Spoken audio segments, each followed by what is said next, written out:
picture? Sorry? You're not in the picture? I'm definitely in the picture. Good, that's good. You're not in the picture though. Yeah, I hope so. Okay, you ready? Yep. You okay? Okay. Well, this is Valentino Sebic from cyclingdime.com. I'm with the one and only Mr. Jens Voigt. Jens, I hope you're going to be easier to catch in the race than you are for an interview. Well, I guess hopefully that it's going to be like that. So, but it's going to be a hard race. I mean, the circuit is beautiful, but actually quite hard, you know. And end of the season, the teams are small, so it's a small peloton. It's a different sort of racing like we used to.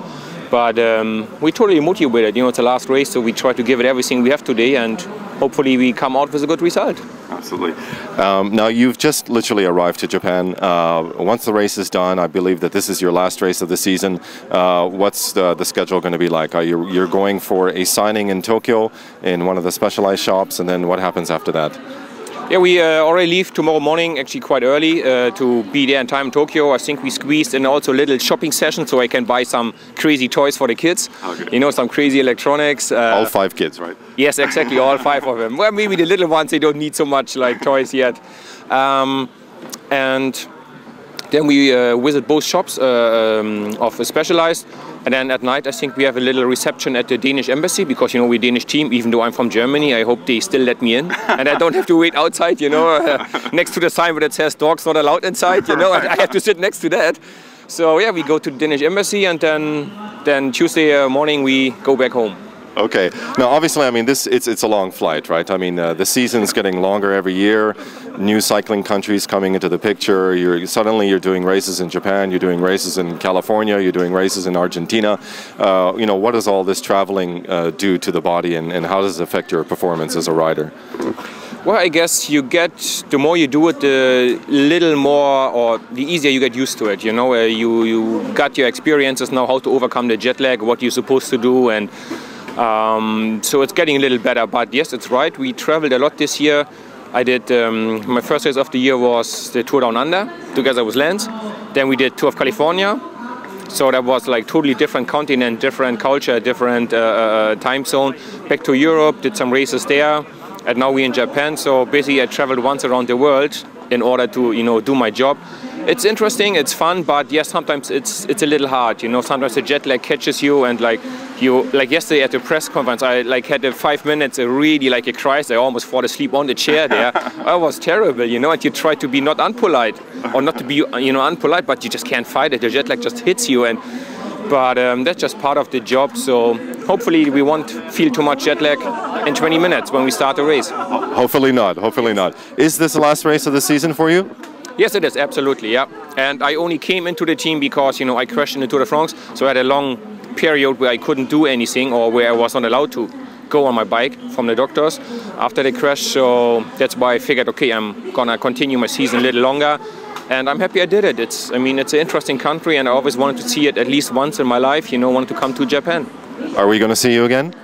Well, yeah, I hope so. Okay. I mean, you brought up the stage 16, Tour de France this year. You wake up from a severe concussion. There must have been moments when you thought, okay, I'm 38 years old. Do I really want to continue doing this a little longer, or do I quit?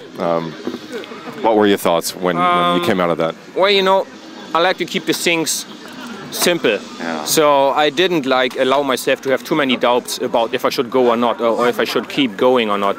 You know, once you start hesitating, maybe I should, maybe not, then it's the beginning of the end. So I was just, nope, I keep going. I don't want to be the last memory of myself being like that crash in the Tour de France. You know, I don't want that to be the last picture of myself in cycling after, you know, being in the business for 25 years. So that's why I said, no, I'm going to keep going. I'm going to come back and, you know, hopefully finish, you know, on a good note.